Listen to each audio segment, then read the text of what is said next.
to, because last week we talked all about how the McMahons all came back and were like, we're taking over on SmackDown, and you brought up the fact that didn't we just go through Survivor Series again where Shane was bled blue for his team and once again was on his actual team, putting his body and soul on the line for SmackDown, and now it's just like, I'm also running Raw.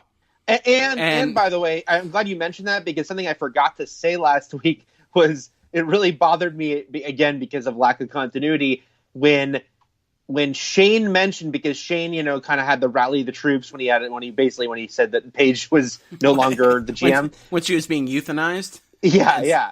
But he said something about like, so last night you might have seen we were at Raw and a bunch of like the SmackDown wrestlers were like booing. And she's like, hey, guys, hey. I'm like, wait a second. You're like the one who like leads violent attacks. 2 ambushes. Right. How dare you suddenly like say, hey, guys, we're all one team here, when you're like the most psychopathic, just like insane SmackDown one of them all. Yeah, he's the crazy captain who's been steering his ship into the storm like for years. Right. Oh, man. But now, the end of SmackDown, when Vince is, like, trying to, like, rile up AJ Styles, and he's like, you have a black hole in your heart? And it's like, You're afraid of what you might become? First of all, that's never been AJ Styles. Even when AJ Styles was heel, he wasn't a black-hearted, like, scorched soul villain. Right. He was a heel. He was a good heel. He was sort of cowardly when he needed to be. He would cheat. He was very cocky. That was the thing. He was the cocky heel.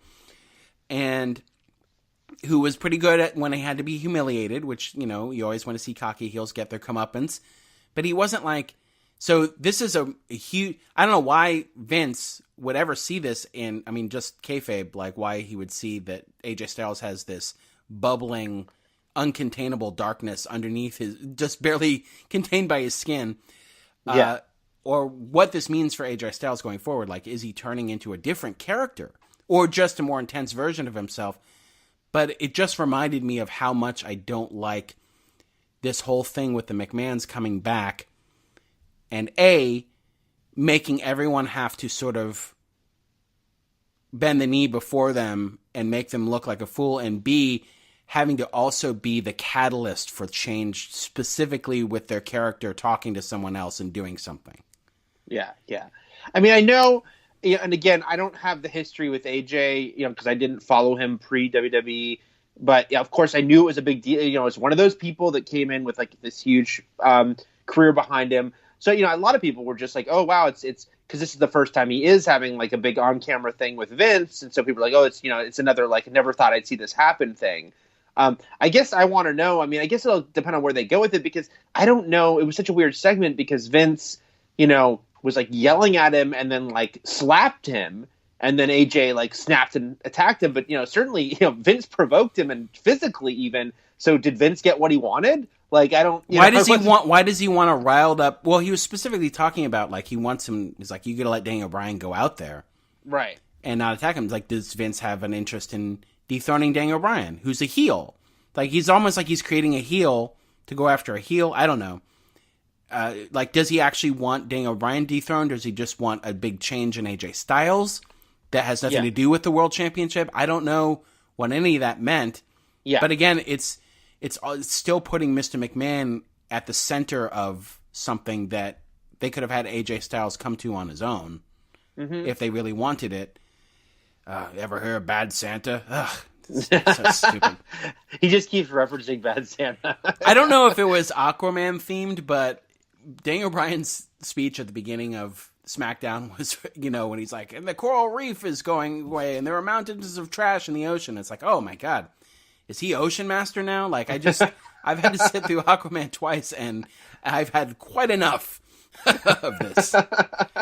I also forgot to mention last week that there was a very funny, and now it's going to become a thing where it'll probably not be funny quickly, but it was very funny at TLC when someone had a sign that said something like, I wasted resources to make this sign, Daniel Bryan. And then I saw like the next night or 2 nights later on SmackDown, someone had a similar sign about like, I wasted paper.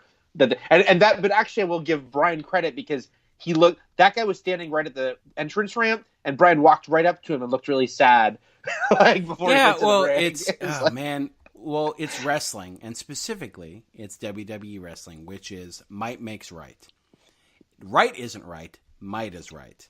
Like that's why you have a bunch of heels doing very actually altruistic things, like Jinder Mahal's search for inner peace through yoga and breathing techniques, or Daniel Bryan's very passionate environmental conservatism. Like he like. But they're the heels, and so out of protest, it's like, yeah, I don't want to be peaceful inside. I want violence, or yeah, I don't want to save things. I want to throw trash on the ground and waste materials, and it's just the babyface response to this is to actually be really bad person. Right. Yay, hooray! Rusev won the U.S. title, which is maybe the biggest news-ish from these tapings. You know, we knew it ahead of time if you wanted to spoil yourself for these tapings. Or maybe you just wanted to know because you were going to be busy this week and didn't plan on watching. Or have the time to catch up.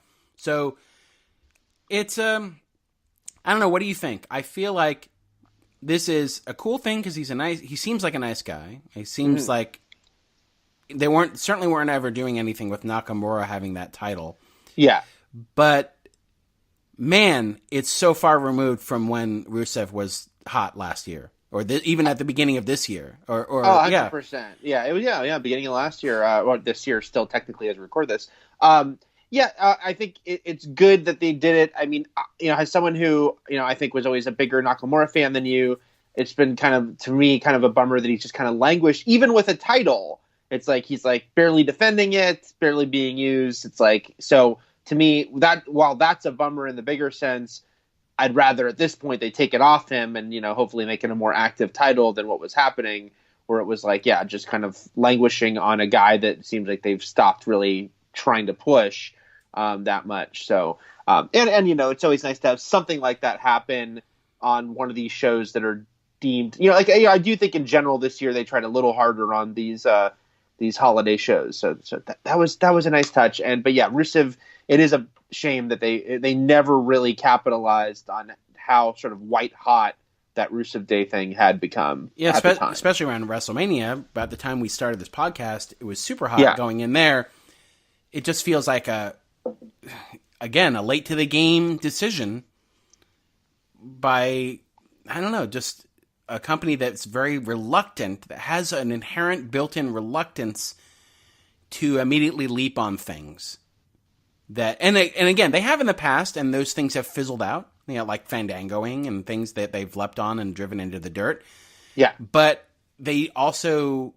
That's not to say that they still ran with Rusev Day, but they just didn't push him or give him a title or do anything meaningful with it, other than have him do entertaining segments every week on TV, where people would scream that.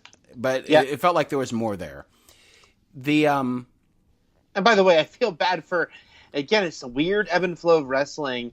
It's like, what's Aiden English doing now? It's like, once that storyline, stopped, I assume Aiden English is probably doing main event matches. And, I don't know. And that match, the final match they had between them was like the 3-minute match. It was almost a squash match when he just beat him. It didn't even lead to it happened on TV. It wasn't a pay-per-view match. Yeah. It just got ended. I mean, again, you never know when something just gets dropped because maybe they actually do realize it's not working, that whole one night in Milwaukee thing. Right. And to me, a lot of that didn't work. I mean, it wasn't a well-conceived idea to begin with, but it was Rusev, and I still feel this way. And I still feel this way now that he's full babyface and he's doing these weird backstage promos where he's like, my traps are like big tacos. And it really just feels like it really feels like he's stoned, and it's like a strange stream of consciousness sometimes when he's speaking. But you never really get a full rise out of him. And that was the thing where it's like he never really it never felt like he was angry about it. And it also never felt like he believed in a second that Lana slept with Aiden English. Like like she was impassioned, is like trying to convince him from the bottom of her heart that she wasn't unfaithful. And he's like, yeah, I know. Like, he's like, I don't buy this for a second. We could talk about it later. Like, literally, we could just table this for later. So Right. there was no sense of urgency or rage on his part at all. Yeah. So there was, with Raw now fully diagnosing themselves as sucking, and the McMahons coming out and winking at us and doing a bit of a meta thing by saying, like, we haven't been doing our job well. We haven't been entertaining you. But then they sort of slip into, we've been letting GMs run wild with their ulterior motives, which is just storyline stuff. Yeah. But a few people have come, I don't know about a lot, but superstars are being asked about this. And a few people have come to the defense of the creative team, like Jimmy Jacobs, who's a wrestler who used to work for WWE, then got fired for doing a photo op with the Bullet Club, and now works for Impact. And Sami Zayn even went on the air and was talking about, it's like, hey, cut these guys some slack. They have to do 52 weeks a year, 3-hour shows. This is the process. They got to run it up these flagpoles. Things get vetoed. Everything changes.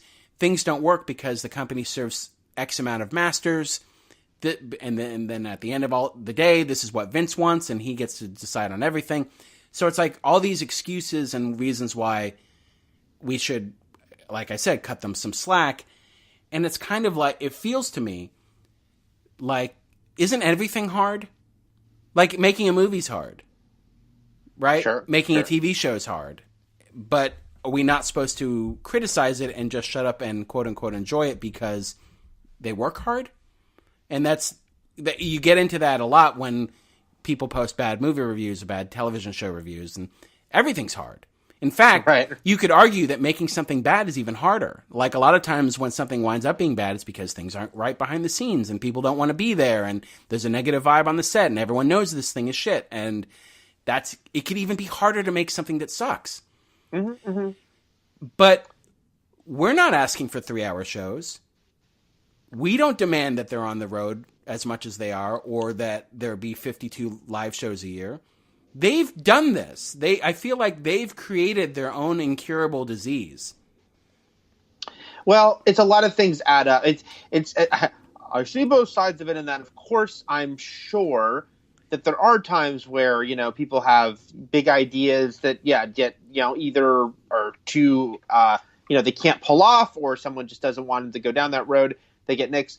But yeah, some of it has to do with just like the way that they've set things up. And look, you and I never have wanted Raw to be 3 hours, right? Like, we hoped it was going to be a temporary thing, and it wasn't, it just stuck around. But if it is 3 hours, then don't use the same people, over and over again. Don't have 4 Roman Reigns segments in a 3-hour Raw when you've got people that you're not utilizing.